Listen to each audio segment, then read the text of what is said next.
நாம் தியானிப்பதற்கென்று ஆண்டவர் கொடுத்திருக்கிற வேத வசனம் யோவான் சுவிசேஷம் 5வது அதிகாரம் 1 முதல் 9 வசனங்கள் வாசிக்க கேட்போம். இவைகளுக்கு பின்பு யூதருடைய பண்டிகை ஒன்று வந்தது. அப்பொழுது இயேசு எருசலேமுக்கு போனார். எபிரேய பாஷையிலே பெதஸ்தா என்னப்பட்ட ஒரு குளம் எருசலேமில் ஆட்டு வாசலருகே இருக்கிறது. அதற்கு 5 மண்டபங்கள் உண்டு. அவைகளிலே குருடர், சப்பானிகள், சூம்பின உருப்புடையவர்கள் முதலான வியாதிக்காரர் அநேகர் படுத்திருந்து தண்ணீர் எப்பொழுது கலங்கும் என்று காத்து கொண்டிருப்பார்கள். ஏனெனில் சில சமயங்களிலே தேவ தூதன் ஒருவன் அந்த குளத்தில் இறங்கி தண்ணீரை கலக்குவான். தண்ணீர் கலங்கின பின்பு யார் முந்தி அதில் இறங்குவானோ அவன் எப்பேற்பட்ட வியாதிஸ்தனாயிருந்தாலும் சொஸ்தமாவான்.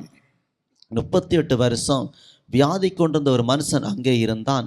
படுத்திருந்த அவனை இயேசு கண்டு அவன் வெகு காலமாய் வியாதிஸ்தன் என்று அறிந்து அவனை நோக்கி, சொஸ்தமாக வேண்டுமென்று விரும்புகிறாயா என்று கேட்டார்.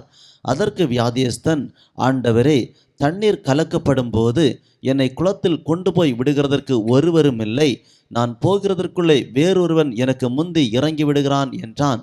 இயேசு அவனை நோக்கி, எழுந்திரு, உன் படுக்கையை எடுத்து கொண்டு நட என்றார். உடனே அந்த மனுஷன் சொஸ்தமாகி தன் படுக்கையை எடுத்து கொண்டு நடந்து போனான். அந்த நாள் ஓய்வு நாளாய் இருந்தது. 38 வருடமாக ஒரு மனிதன் வியாதிப்பட்ட நிலையில் இருக்கிறான். அந்த நாட்களில் பெதஸ்தா என்கிற ஒரு குளம் இருக்கிறது. அந்த குளத்திலே திடீரென்று ஒரு தேவ தூதன் வந்து இறங்கி அந்த குளத்தை கலக்குவான், அந்த தண்ணீரை கலக்குவான். அந்த தண்ணீர் கலக்கப்படும் பொழுது முந்தி இறங்குகிற ஒரு நபர் மட்டும் சுகமாக்கப்படுவார்கள். நிறைய வியாதியஸ்தர்கள் அங்கே காத்து கிடப்பார்கள், படுத்திருப்பார்கள். யார் முதலாவது போய் அந்த தண்ணிக்குள் இறங்குகிறானோ அவன் மட்டும்தான் சுகமாக முடியும். அந்த இடத்திலே சுகம் கிடைக்கும் என்று இந்த மனிதன் அங்கே போய் காத்திருக்கிறார். நன்றாக யோசித்து பாருங்கள், ஒரே ஒரு மனிதனுக்கு தான் அங்கே சுகம் கிடைக்கும். ஆனால் இந்த மனிதனால் தண்ணீரிலும் இறங்க முடியாது. படுத்த படுக்கை, நாட்கள் போய்கொண்டே இருக்கிற 38 வருஷம் ஆயிடுச்சு, வெகு காலமாய் வியாதி. இப்பொழுது ஆண்டவராகிய இயேசு கிறிஸ்து அந்த இடத்திற்கு போகிறார். பாருங்கள், வானத்தையும் பூமி படைத்த தேவன், அதாவது மனுஷகுமாரனாக வந்து 30வது வயதில் ஞானஸ்தானம் பெற்று வல்லமையினால் நிரப்பப்பட்டு ஊழியத்தை அவர் செய்கிறார். ஆண்டவரை இந்த உலகத்தில் ஊழியத்தை நிறைவேற்றுகிறார். அந்த நாட்களில் தான் வல்லமையோடு கூட அந்த இடத்திற்கு அவர் போகிறார். போய் கேட்கிறார், நீ சுகமாக விரும்புகிறாயா என்று சொல்லி கேட்கிறார். அவன் சொல்லுகிறான், ஆண்டவரே, இந்த குளத்தை தேவ தூதன் இந்த தண்ணீரை கலக்கும் பொழுது என்னை கொண்டு போய் விடுவதற்கு யாருமே இல்லை. அப்படி அவன் சொல்லுகிறான். ஆண்டவர் சொல்றாரு, நீ உன் படுக்கை எடுத்துட்டு வீட்டுக்கு போன்னு சொன்னார். உடனே அவன் சுகமாகி அவன் வீட்டுக்கு போனான் என்று சொல்லி வேதம் தெளிவாக சொல்லுகிறது. தேவனுடைய பிள்ளைகளை, அந்த ஆண்டவர் இன்றைக்கும் ஜீவிக்கிறவராக இருக்கிறார். நான் மரித்தேன், ஆனாலும் இதோ சதா காலங்களிலே உயிரோடு இருக்கிறேன் ஆண்டு வாக்கு பண்ணியிருக்கிறார். இன்றைக்கும் அவர் சுகமாக்குவதற்கு போதுமானவர். நீங்கள் வேதத்தை வாசிக்கும் போது லூக்கா சுவிசேஷம் 4வது அதிகாரம் 40வது வசனத்தை நீங்கள் வாசித்து பார்த்தால், மாலை வேளையில் சூரியன் அஸ்தமித்த அந்த நேரத்தில் ஆண்டவராகிய இயேசு கிறிஸ்துவிடத்தில் வியாதியஸ்தர்களை எல்லாம் கொண்டு வருகிறார்கள். அவர் எல்லாருடைய சிரசின் மேலும் கைகளை வைத்து எல்லாரையும் குணமாக்கினாராம். வேதம் அழகாய் சொல்லுகிறது. எல்லாரும் சுகமாக்கப்பட்டார் என்று வேதம் சொல்லுகிறது. லூக்கா சுவிசேஷம் 9வது அதிகாரம் 1-2 வசனங்களை நீங்கள் வாசித்து பாருங்கள். அந்த 2 வசனங்களும் சொல்லுகிறது, ஆண்டவராகிய இயேசு கிறிஸ்து 12 சீசர்களை தெரிந்து கொள்ளுகிறார். அவர்களுக்கு வியாதியை குணமாக்குவதற்கு வல்லமையும் அதிகாரத்தையும் கொடுக்கிறார். நீங்கள் போய் சுவிசேஷத்தை பிரசங்கித்து ஆண்டவரை குறித்து சொல்லி, பரலோக ராஜ்யத்தை குறித்து சொல்லி, நீங்கள் பார்க்கிற எல்லா நோயாளிகளையும் சுகமாக்குங்க என்று சொல்லுகிறார். அவர்கள் போய் வியாதியஸ்தரை குணமாக்கினதாக வேதம் தெளிவாய் சொல்லுகிறது. அப்போஸ்தலர் 28வது அதிகாரத்திலே நீங்கள் 8-9 வசனங்களை வாசித்து பாருங்கள். அப்போஸ்தலனாகிய பவுல் மெலித்தா என்கிற ஒரு தீவுக்கு அவர் போகிறார். தன்னுடைய கப்பல் பிரயாணத்திலே கப்பல் உடைந்து போகிறது. அது நிமித்தம் அவர் அந்த தீவுக்குள்ளே கடந்து போகிறார். அந்த மெலித்தா தீவுடைய உரிமையாளராய் இருந்த பிபிலியு என்கிற ஒரு மனிதனுடைய தகப்பன், அதாவது ஜுரத்தினாலும் இரத்த பேதினாலும் ரொம்ப கஷ்டப்பட்டு கொண்டிருக்கிறார். உடனே பாருங்களேன், இந்த பவுல் கைகளை வைத்து ஜெபித்த பொழுது அவர் சுகமடைந்தார். இந்த செய்தி எங்கும் பரவ ஆரம்பித்தது. அந்த தீவில இருந்த மற்ற அத்தனை நோயாளிகளும் வந்து அங்கே சுகத்தை பெற்றுக் கொண்டார்கள். பாருங்கள், ஆண்டவராகிய இயேசு கிறிஸ்து ஊழியம் செய்தார். 3.5 வருடம் ஊழியத்தை நிறைவேற்றிவிட்டு அவர் மரித்து, சிலுவையிலே மரித்து 3ஆம் நாள் உயிரோடு எழும்பி இன்றைக்கு அவர் ஜீவித்துக் கொண்டிருக்கிறார். அந்த ஆண்டவர் தன்னுடைய சீசர்களுக்கு, ஊழியர்களுக்கு அதிகாரத்தை கொடுத்து ஜனங்களை சுகமாக்குறவராய் வெளிப்படுகிறார். இன்றைக்கு அதைத்தான் ஆண்டவர் செய்கிறார். சிலர் நினைக்கிறாங்க, இயேசு ஏதோ பிறந்தார், மரித்தார், அவ்வளவுதான், முடிந்து போய்விட்டது என்று. அப்படி அல்ல. அவர் மரித்து உயிர்த்தெழுந்து ஜீவனோடு இருக்கிறார். அந்த ஆண்டவர் என்ன செய்கிறார் என்று சொன்னால், இன்றைக்கு அவரால் தெரிந்து கொண்ட தேவ மனிதர்கள், தேவ மனுஷிகளை வைத்து அவர் கிரியை நடப்பித்துக் கொண்டிருக்கிறார். அதற்கு தான் ஆண்டவர் சபைகளை எழுப்பி, ஆங்காங்கே ஆண்டவர் ஊழியர்களை எழுப்பி அவர்கள் ஜெபிக்கும் போது தேவன் பலத்த காரியங்களை செய்து கொண்டிருக்கிறார். வியாதியை சுகமாக்குகிறார், பிசாசுகளை துரத்துகிறார், குடும்பங்களை வாழ வைத்துக் கொண்டிருக்கிறார். நீங்கள் மறந்துவிடக்கூடாது. ஆனால் வியாதி வருவதற்கு காரணங்கள் நிறைய இருக்கிறது. நீங்கள் வேதத்தை வாசித்து பார்த்தால், யோபின் புஸ்தகம் 2ஆம் அதிகாரம் 7, 8, 9 வசனங்களை வாசிக்க கேட்போம். அப்பொழுது சாத்தான் கர்த்தருடைய சன்னதியை விட்டு அப்பொழுது புறப்பட்டு சாத்தான், பிசாசு தேவனுடைய சன்னதியை விட்டு புறப்பட்டு யோபின் உள்ளங்கால் தொடங்கி யோபுடைய உள்ளங்கால் தொடங்கி அவன் உச்சந்தலை மட்டும் கொடிய பருக்களால் அவனை வாதித்தான். அவன் உச்சம் தலை மட்டும் கொடிய பருக்களால் அவனை வாதித்தான். அவன் ஒரு ஓட்டை எடுத்து தன்னை சுரண்டி கொண்டு சாம்பலில் உட்கார்ந்தான். தன்னை சுரண்டி கொண்டு சாம்பலில் உட்கார்ந்தான். அப்பொழுது அவன் மனைவி அவனை பார்த்து, அப்பொழுது யோபுடைய மனைவி அவனை பார்த்து, நீர் இன்னும் உம்முடைய உத்தமத்தில் உறுதியாய்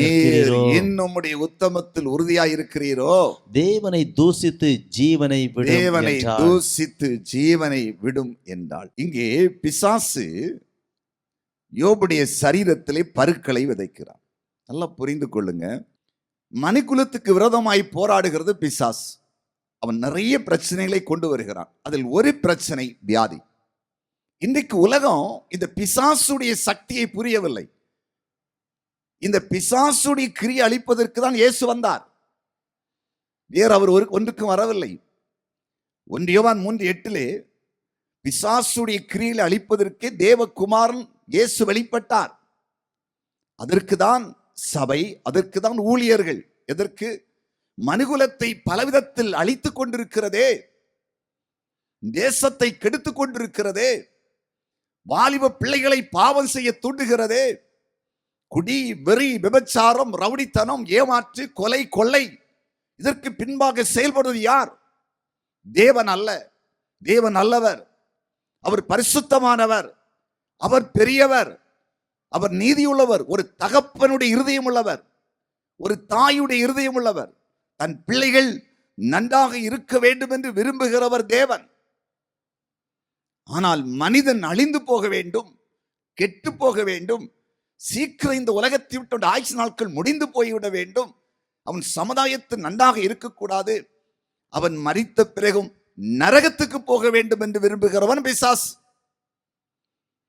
அதுதான் யோவான் 8ஆம் அதிகாரம் 44வது வசனத்திலே ஆண்டவர் இயேசு கிறிஸ்து சொல்லும்போது சொன்னார், பிசாசானவன் பொய்யனும் பொய்க்கு பிதாவுமாய் இருக்கிறான். அவன் பேசும்போது சொந்தத்தில் எடுத்து பேசுகிறான். அவன் பொய்யன், சொந்தத்தில் எடுத்து பேசுவான். பொய்யை சொல்லி ஏமாத்தி மனுஷனை பிரித்து அழித்து எவ்வளவோ காரியங்களை செய்கிறார். ஒரு தடவை ஒரு குடும்பத்திலே கணவன் மனைவிக்குள்ளே பயங்கரமான பிரச்சனை. அப்போது பிரச்சனை வந்த பொழுது ஒருவர் சொன்னாராம், உங்களை பிரிக்கிறதுக்கு மாமியார் மந்திரம் பண்ணிட்டான். யாரு? மாமியார் மந்திரம் பண்ணிட்டாலாம். எங்கேயாவது மந்திரம் பண்ணதுக்கு கேள்விப்பட்டிருக்கீங்களா? மருமகளை மகனை விட்டு பிரிப்பதற்கு. பாருங்க, அந்த நேரத்தில் அதாவது சொல்லும்போது சொன்னாங்களாம், ஒரு ஆளை வீட்டில் கொண்டு காண்பிச்சிருக்காங்க. சொன்னாங்களாம், பெட்ரூம்ல பாருங்க ஏதாவது வச்சிருப்பாங்க. கண்டிப்பா தூர நின்று பார்க்கும்போது அந்த கட்டிலுக்கு அடியில சிவப்ப ரத்தம் மாதிரி ஏதோ ஒன்று தெரியுது. பார்த்தீங்களா? இந்த கட்டில தான் இந்த கிளவி ஏதோ பண்ணியிருக்கா. யாரும் இல்லை நேரத்தில் கோழியில் ஏதோ பண்ணி ரத்தத்தை எடுத்து பூசி இருக்கிறான். யாரும் பக்கத்தில் போக வேண்டாம். இந்த பெட்ரூமை பூட்டி போட்டுருங்க. அதெல்லாம் எப்பவும் சண்டை. எப்பா ஒரே சண்டை. விடுவாங்களா? அப்புறம் மருமக மாமியாரை விடுவாளா?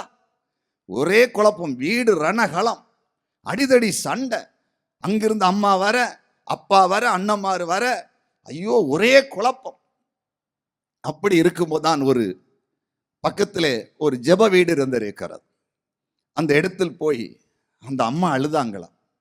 ஐயா, நான் எதையும் செய்யவில்லை, யாரோ சொல்லியிருக்காங்க, நான் ஏதோ பண்ணிட்டேன், அதில் ரத்தம் வேற பூசியிருக்காங்க, சோப்பா கட்டில்களில் தான் தெரியுதான், ரூமையும் பூட்டிட்டாங்க, என்னை காணவே விடலைன்னு சொல்லி அவர் ஜெபம் பண்ணினார்.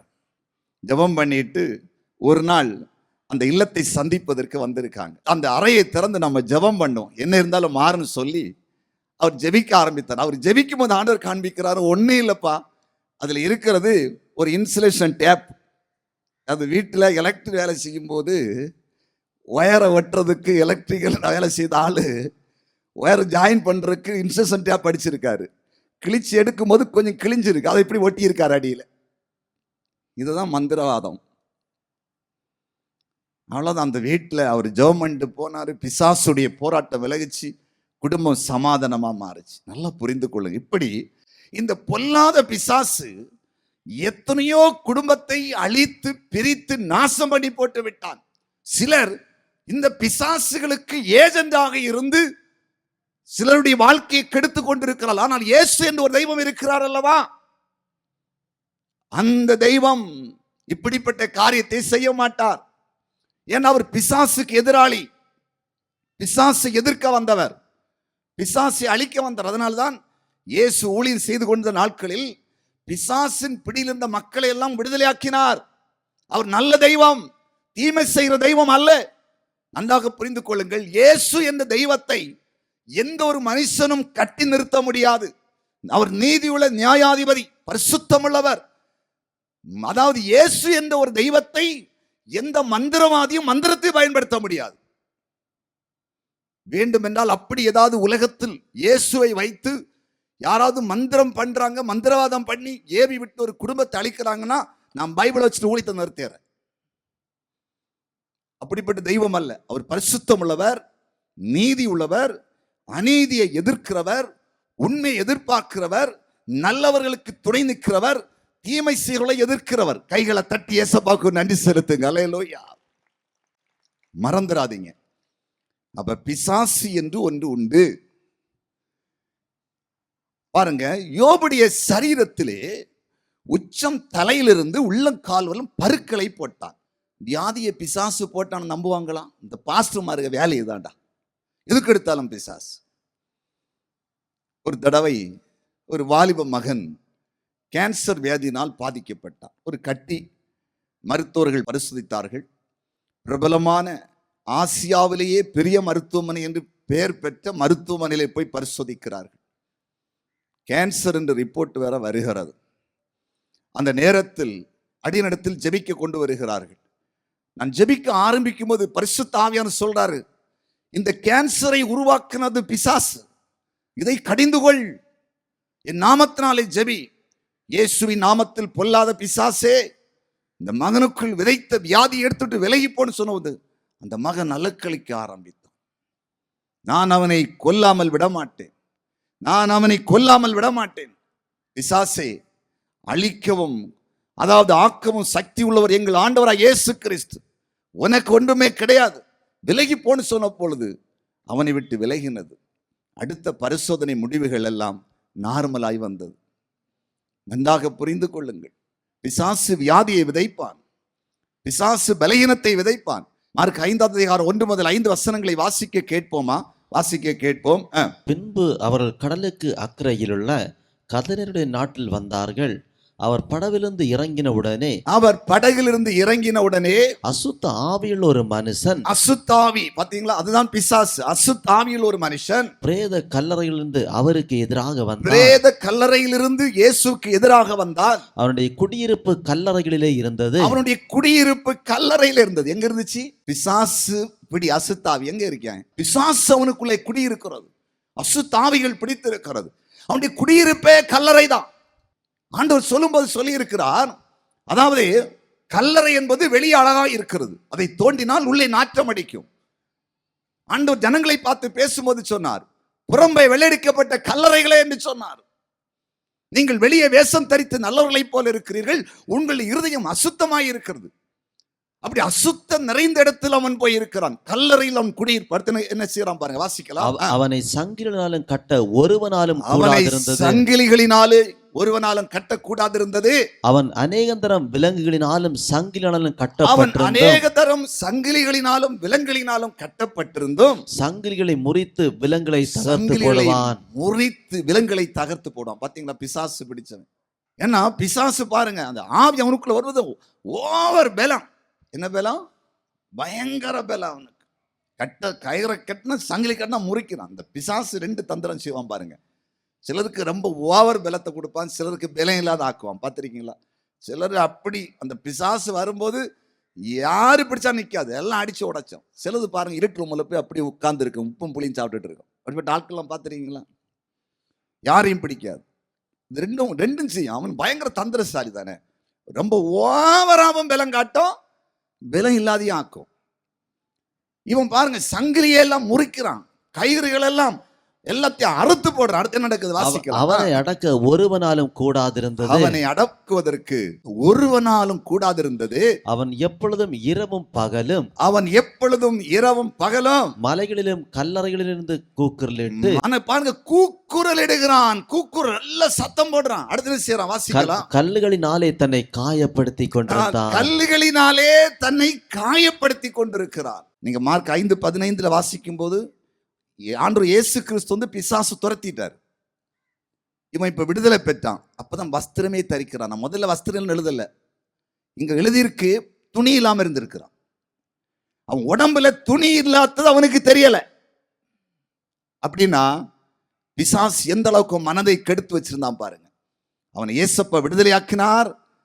மார்க் 5 நீங்கள் தொடர்ச்சியை 15, 16, 17 வசனங்களை வாசித்து பாருங்கள். அவன் உட்கார்ந்து இயேசுவோடு கூட இருந்தான். போய் தெக்கப்போலின நாட்டிலே என்னை இயேசு விடுதலையாக்கினார் என்று போய் பிரசித்தம் பண்ணினான். இந்த மனுஷனை மெண்டல் ஆஸ்பத்திரி கொண்டு போனா மனநிலை பாதிக்கப்பட்டவன்னு மாத்திரையை கொடுத்து தூங்க வச்சு அப்படிதான் போட்டிருப்பாங்க. இயேசு கண்டுபிடிச்சார், இது பிசாசுடைய வேலை.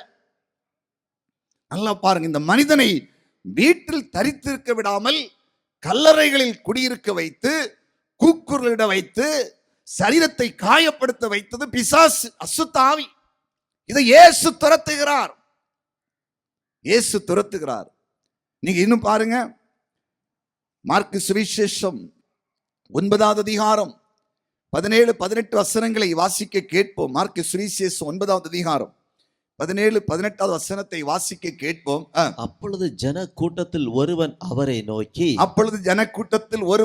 நோக்கி போதகரே, ஊமையான ஒரு ஆவி பிடித்த என் மகனை உம்மிடத்தில் கொண்டு வந்தேன். ஊமையான ஒரு ஆவி பிடித்த, அதாவது பிசாசு பிடித்த ஒரு மனிதனை உம்மிடத்தில் கொண்டு வந்தேன்.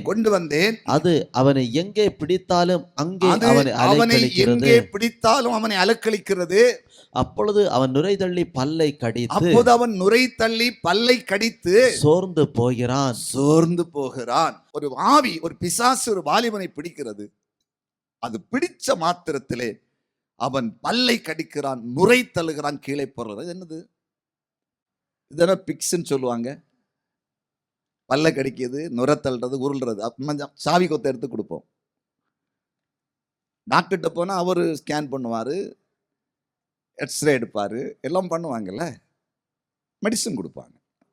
ஆனா இயேசு என்ன செய்தார் தெரியுமா? நீங்க தொடர்ச்சியுள்ள வசனங்களை வாசித்து பாருங்க. அந்த வாலிபனை பார்த்து ஆண்டவர் பிசாசு அதட்டினார். அவன் செத்தவனை போல கீழே விழுந்தான். உடனே அந்த ஆவி வெளியே போனது.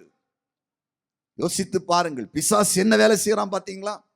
பொல்லாத பிசாசு என்ன செய்யறான் பாருங்க. இன்னும் நீங்கள் லூக்கா சுவிசேஷம் 13வது அதிகாரம் 11வது வசனத்தை வாசிக்க கேட்போம். லூக்கா 13:11 வசனத்தை வாசிக்க கேட்போம். அப்பொழுது 18 வருஷமாய் பலவீனப்படுத்தும் ஆவியை கொண்ட ஒரு ஸ்திரீ, பலவீனப்படுத்துகிற ஆவியை பிசாசு கொண்ட ஒரு ஸ்திரீ அங்கே இருந்தாள். அவள் எவ்வளவும் நிமிரக்கூடாத கூனியாக இருந்தாள். ஒரு அலையிலி சொல்லுங்களாம் பாப்போம். எல்லாரும் சத்தமா ஒரு அலையிலி சொல்லுங்க. ஒரு ஆவி, பொல்லாத ஆவி ஒரு ஸ்திரியை கூனியாக வைத்திருந்தார். இயேசு அந்த ஆவியை துரத்தின உடனே அவள் நிமிர்ந்தாள் என்று பைபிள் சொல்லுகிறது. இந்த விலையினப்படுத்துகிற ஆவி இருந்தா ஒரு நாள் தலைவலி, ஒரு நாள் கால்வலி, ஒரு நாள் கைவலி, ஐயோ படுற பாடு. அப்படி போட்டு அவன் என்ன செய்து அலக்கழிச்சிருவான் தேவ பிள்ளை. இன்று இரவு ஆண்டவராய் இயேசு கிறிஸ்து பிசாசினால் பாதிக்கப்பட்டிருக்கிற அத்தனை பேரையும் விடுதலை ஆக்குவார். இயேசு என்ற ஆண்டவர் ஒரு மதத்தை ஸ்தாபிப்பதற்கு இந்த உலகத்தில் வரவில்லை. கஷ்டப்படுகிற மக்களை விடுவித்து வாழ வைப்பதற்கு வந்தார். கைகளை தட்டி ஆண்டவருக்கு நன்றி செலுத்துங்க. பிசாசின் பிடியில் தெரியாமல் சிக்குண்டு நீங்கள் அலைந்து கொண்டிருந்தால், மனநிலை பாதிக்கப்பட்டவர்களாய் அல்லது பிக்ஸினால் பாதிக்கப்பட்டவர்களாய் அல்லது தோல்வியாதினால் பாதிக்கப்பட்டவர்களாய் அல்லது கூனியாக இருக்கிற அனுபவத்தை போல் இருந்து கொண்டிருந்தால், இன்று இரவு எந்த இடத்தில் நீங்கள் இருந்தாலும் இயேசுவே எனக்கு சுகத்தை தாரும் என்று கேட்பீர் என்று சொன்னால், இயேசு கிறிஸ்து உங்களை தொட்டு இன்றைக்கு விடுதலையாக்கி உங்களை வாழ வைக்கப் போகிறார். கைகளை தட்டி ஆண்டவருக்கு நன்றி செலுத்துவோம். அதற்காகத்தான் நீங்கள் நன்றாக இருப்பதற்கு தான் இந்த கூட்டம். இயேசு நம் நடுவில் உயிரோடு இருக்கிறார். ஒரு காலகட்டத்தில் இயேசு தெய்வம் அல்ல என்று நான் பேசினவன். இயேசு தெய்வம் அல்ல என்று பேசினவன். எனக்கு முதலில் ஒரு கைப்பிரதி இயேசுவை ஏற்றுக்கொண்டால் பரலோகம் கிடைக்கும் என்று கொடுத்த பொழுது திருப்பி கொண்டு போய் என்று சொல்லி திருப்பி விட்டவன். அப்படி ஒரு காலம் இருந்த என்னை இன்றைக்கு இயேசு ஆண்டவர் என்று சொல்ல வைத்திருக்கிறான்னு சொன்னால், இயேசு ஜீவிக்கிறார். கைகளை தட்டி ஆண்டவருக்கு நன்றி செலுத்துங்க. அவர் அற்புதங்களை செய்கிற ஆண்டவராக இருக்கிறார். இன்றைக்கு உங்களுக்கு அற்புதம் அவர் செய்வார். நீங்கள் வேறு ஒன்றும் செய்ய வேண்டிய அவசியம் இல்லை. இயேசுவே என் வியாதியை மாற்றும், என் போராட்டத்தை மாற்றும், எனக்கு சமாதானத்தை தாரும் என்று நீங்கள் கேட்டால் இயேசு கிறிஸ்து உங்களுக்கு அற்புதம் செய்வார். கைகளை தட்டி ஆண்டவருக்கு நன்றி செலுத்துங்க. அல்லேலூயா. இப்ப பாருங்க, அப்ப பிசாசுனால எவ்வளவு தீமை இருக்குது. ஆனா ஒரு வசனத்தை கூட உங்களுக்கு ஓடிட்டு காண்பிக்க விரும்புகிறேன். 2 சாமுவேல் 12வது அதிகாரம் 15வது வசனத்தை வாசிக்க கேட்போம். அப்பொழுது கர்த்தர் உரியாவின் மனைவி தாவீதுக்கு பெற்ற ஆண் பிள்ளையை அடித்தார். அது வியாதிப்பட்டு கேவலமாயிருந்தது. பாருங்க, இங்கே நாம் பார்க்கிறோம். முதலாவது பாருங்க, பிசாசு தான் நமக்கு முழு எதிராளி என்று சொன்னேன். இங்கே பார்க்கிறோம், தாவீதுக்கும் பத்சேபாளுக்கும் பிறந்த பிள்ளையை கர்த்தர் அடித்தாராம். அந்த பிள்ளை வியாதிப்பட்டு கேவலமாயிருந்தது. நல்லா பாருங்க, ஒரு எதிரி இருக்கிறான் பிசாசு, அவன் நமக்கு எதிரானவன் தான். இங்கே இந்த அடி கொடுத்தது பிசாசு அல்ல, அப்பா. ஏன் சிக்ஷிக்கிறார்? நாம் கெட்டு போக கூடாது என்று. நல்லா புரிந்து கொள்ளுங்க. இங்க ஏன் அடிபட்டது தெரியுமா? பத்சேபாள் உரியாவுடைய மனைவி. அந்த உரியாவுடைய மனைவியை இவன் அபகரித்து அவளோடு இவன் உறவு கொண்டு ஒரு பிள்ளையை பெற்றெடுக்கிறான். அந்த உரியாவை இவளை நிரந்தரமாய் மனைவியாக்குவதற்கு தன்னுடைய யுத்த களத்திலே அவன் ராஜாவாய் இருந்தபடினால் தன்னுடைய படையில் இருந்த அந்த உரியாவை எதிரிகள் தாக்குகிற இடத்தில் விட்டு கொலை செய்து விட்டான். இந்த பிள்ளை தவறு செய்யவில்லை. யாருடைய தவறு? இந்த பிள்ளையுடைய தகப்பன் தாவீது. தாவீது செய்த அந்த பாவத்தின் விளைவு தேவனிடத்தில் பிள்ளைக்கு அடியை கொடுக்கிறது. சிலர் சொல்லுவாங்க, நாங்க ஒண்ணுமே செய்யலையே, ஐயோ வெறும் பாவம், ஏன் இவ்வளவு இவர்களுக்கு பாடு, ஏன் இவ்வளவு கஷ்டம்? வேதம் என்ன சொல்லுகிறது தெரியுமா? பிதாக்கள் செய்கிற அக்கிரமத்தை 3ஆம் 4ஆம் தலைமுறை வரையிலும் விசாரிக்கிற தேவன். அநியாயம் செய்கிற குடும்பத்திலே, அக்கிரமம் செய்கிற குடும்பத்திலே, திருடுகிற குடும்பத்திலே, ஏமாற்றுகிற குடும்பத்திலே, கலப்படம் பண்ணுகிற குடும்பத்திலே, அடுத்தவர்களை வஞ்சிக்கிற குடும்பத்திலே பின் சந்ததிகளுக்கு பாடுகள் உண்டு. அதை பரிசுத்த வேதாகமம் சொல்லுகிறது. வேறு யாரும் சொல்லிக் கொடுப்பது இல்லை. நாம் அநியாயம் செய்தால், அக்கிரமம் செய்தால் பின் சந்ததி பாதிக்கப்படும். தேவ பிள்ளைகளே, மறந்து விடாதீங்க. நீங்கள் சபைக்குள் இருக்கலாம், வெளியே இருக்கலாம். ஆனால் நாம் அதிகமான அநியாயங்களை, அக்கிரமங்களை செய்து கொண்டிருக்கும் பொழுது தேவன் ஒருவர் இருக்கிறார். சில வேளையில் இன்றைக்கு நாம் நன்றாக இருப்பதை போல் இருக்கலாம், நாளைக்கு நம்முடைய தலைமுறைகள் இங்கே உலகத்தில் இருக்கிறது. வேதம் சொல்லுகிறது, நீதிமான்களுடைய சந்ததி ஒரு துண்டு அப்பத்திற்காக இறந்து திரிவது இல்லை. கைகளை தட்டி ஆண்டவருக்கு நன்றி செலுத்துங்க. அப்ப பிசாசு அடிக்கிறானா தேவன் அடிக்கிறாரான்னு பாருங்க. தேவன் அடிப்பார்.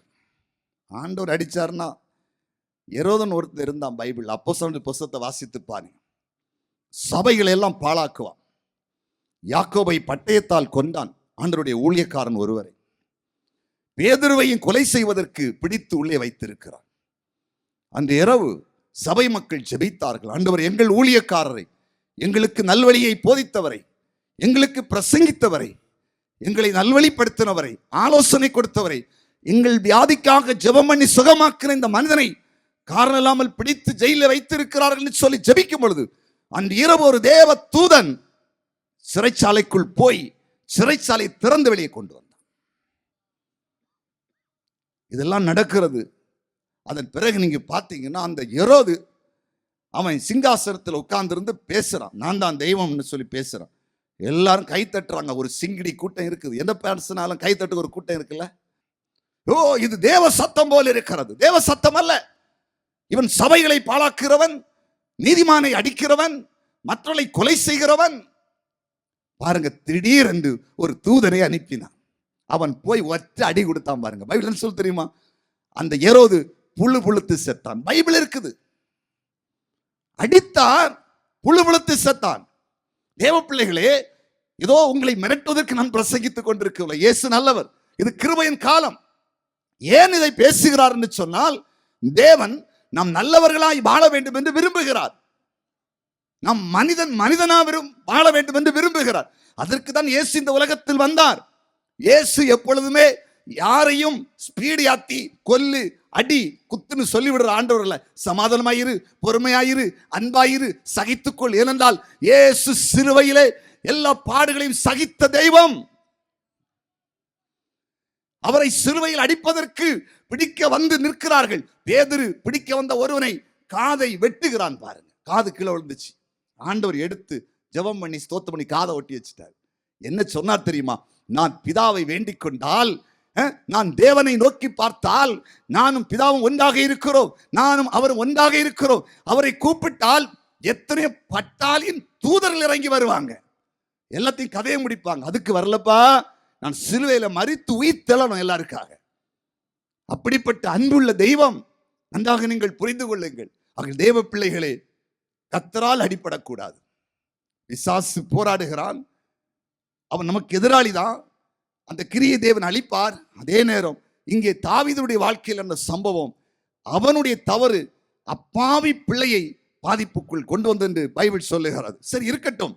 பாடுகள் வரும்போது, வியாதி வரும்போது என்ன நடக்கு சுருக்கமா சொல்லி ஜெபிக்க போறோம். பாருங்க, சங்கீதம் 41:7-8 வசனங்களை வாசிக்க கேட்போம். என் பகைஞர் எல்லாரும் என்மேல் ஏகமாய் முணுமுணுத்து, என் பகைஞர் எல்லாரும் ஏகமாய் என்மேல் முறுமுறுத்து, எனக்கு விரோதமாய் இருந்து, எனக்கு பொல்லாங்கு நினைத்து, தீரா வியாதி அவனை பிடித்து கொண்டது. படுக்கையில் கிடக்கிற அவன் இனி எழுந்திருப்பதில்லை, அவன் இனி எழுந்திருக்க மாட்டான் என்கிறார்கள்.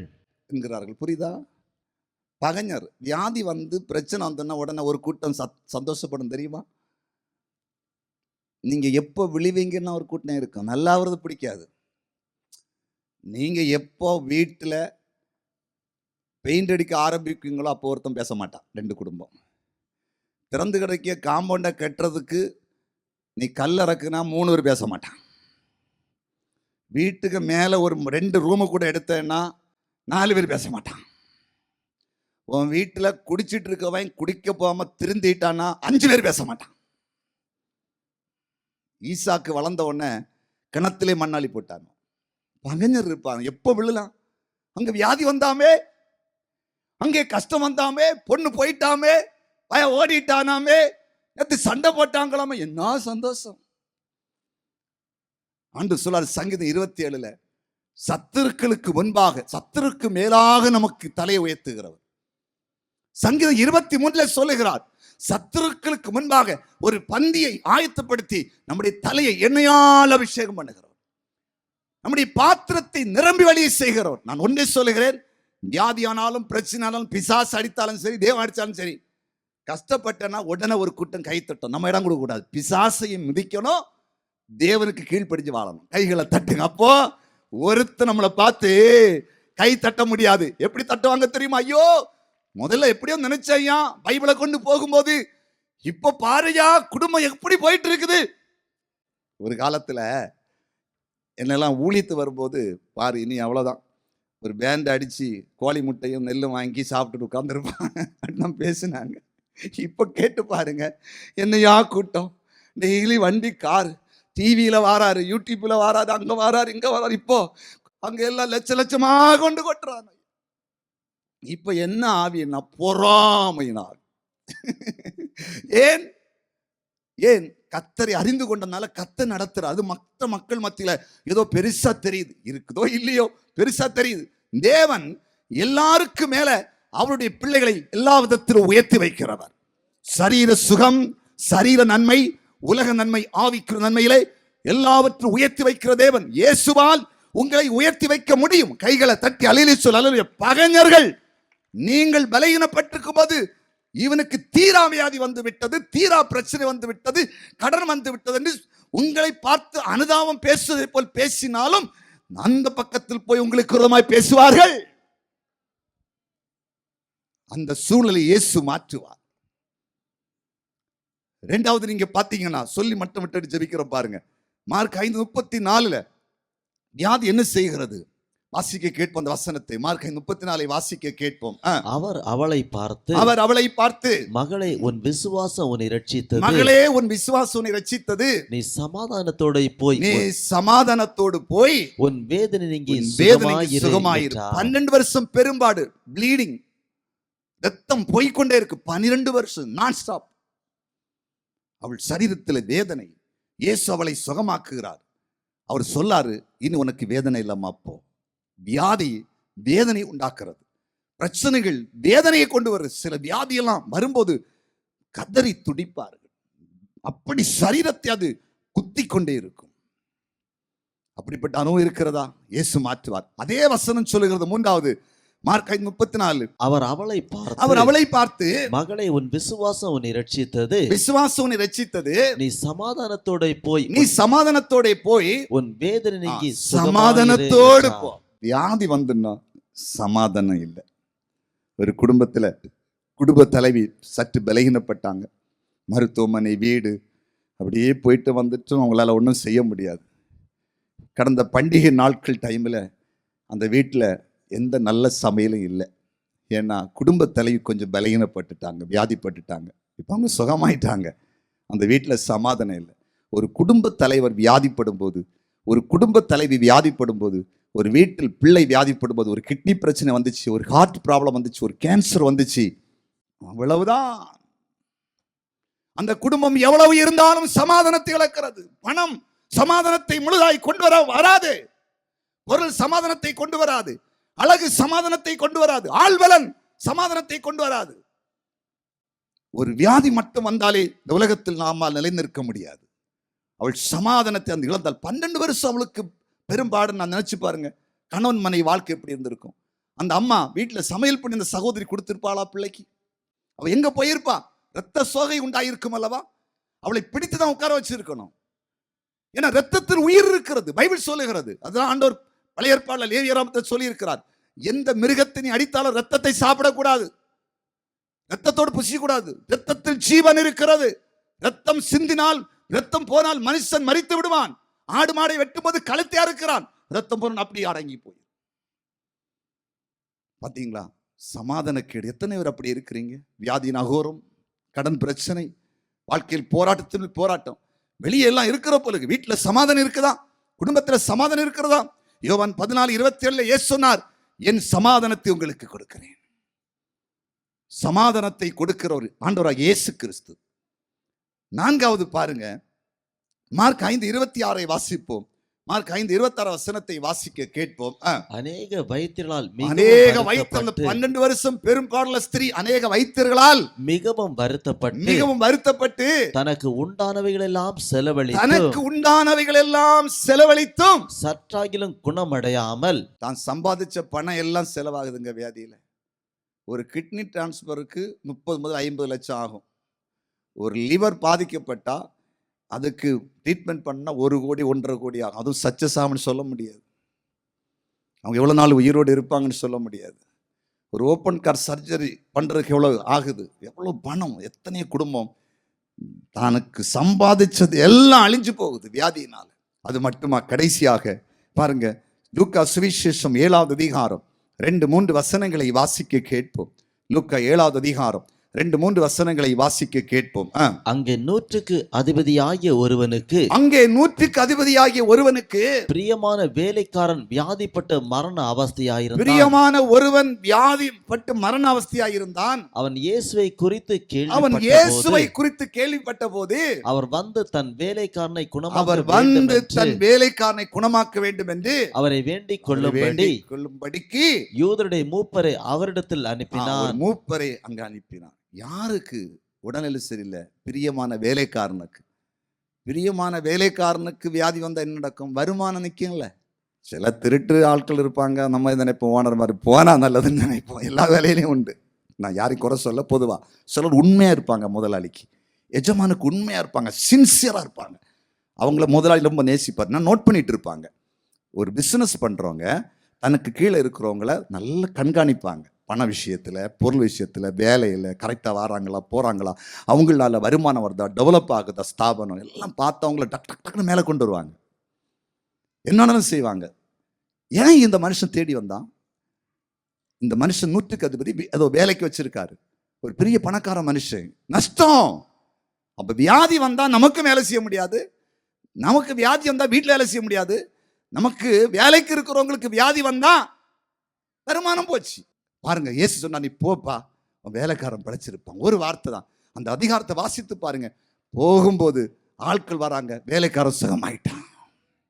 அதான் இயேசுடைய வல்லமை. இன்று இரவு கூட சில வேளையில் உங்கள் வருமானத்தை தடுப்பதற்கு வேலைக்காரர் மேலேயோ, பிள்ளைகள் மேலேயோ, அல்லது சில நேரத்தில் உங்களுடைய ஸ்தாபனத்தின் மேலே பிசாசு போராடினாலும், நீங்கள் இப்பொழுது இந்த மைதானத்திலே கர்த்தருடைய வார்த்தை கேட்டுக்கொண்டிருக்கிறீர்கள். நீங்கள் இங்கிருந்து ஜெபிக்கும் போது எந்த இடத்திலும் ஆண்டவர் கிரியை செய்வார். நம்முடைய ஆண்டவர் சமீபத்துக்கு மட்டும் தேவன் அல்ல, தூரத்துக்கும் தேவனாய் இருக்கிறார். அவர் வந்தும் சுகமாக்குவார், சொல்லியும் வார்த்தையினால் சுகமாக்குவார். தேவனால முடியாத காரியம் ஒன்றுமே இல்லை. எல்லாம் ஆண்டவரால் கூடும். கைகளை தட்டி ஆண்டவருக்கு நன்றி செலுத்துவோம். ஜெபிக்க போகிறோம். நன்றியப்பா. ஆன்லைன்ல, இணையதளத்தில் இருக்கிற, டிவியில் இருக்கிற எல்லாருமே நம்முடைய கரம் வைக்கப்படுவதா. பிரச்சனைகளுக்கு முடிவு வரட்டும். பிரச்சனைகளுக்கு முடிவு வரட்டும். பரிசுத்த ஆவியானவரே நன்றி. இயேசுவே உமக்கு நன்றி. ஆண்டவர் அற்புதம் செய்து கொண்டிருக்கிறார். அற்புதம் செய்து கொண்டிருக்கிறார். அற்புதம் செய்து கொண்டிருக்கிறார். பிசாசினால் உங்கள் சரீரங்களிலே போட்ட வியாதிகள் விலகி கொண்டிருக்கிறது. சமாதானம் உண்டாகி கொண்டிருக்கிறது. குடும்பங்களில் பிரிவினைகள் மாறுகிறது, சண்டைகள் மாறுகிறது, வழக்குகள் மாறுகிறது. உங்கள் வீட்டுக்குள் ஒரு அமைதி உண்டாகிறது. இயேசு உங்களை விடுவிக்கிறார். சில வேளையில் உங்கள் குற்றங்களினால் தேவன் அடித்திருந்தாலும் அதையும் மன்னித்து இறங்கி அந்த காயங்களை மாற்றுகிறார். நன்றி அப்பா. உம்முடைய பிரசன்னத்துக்காக நன்றி. உம்முடைய பிரசன்னத்துக்காக நன்றி. எல்லாரும் கைகளை தட்டி இயேசுவுக்கு நன்றி செலுத்துவோமா? நன்றி தகவல்.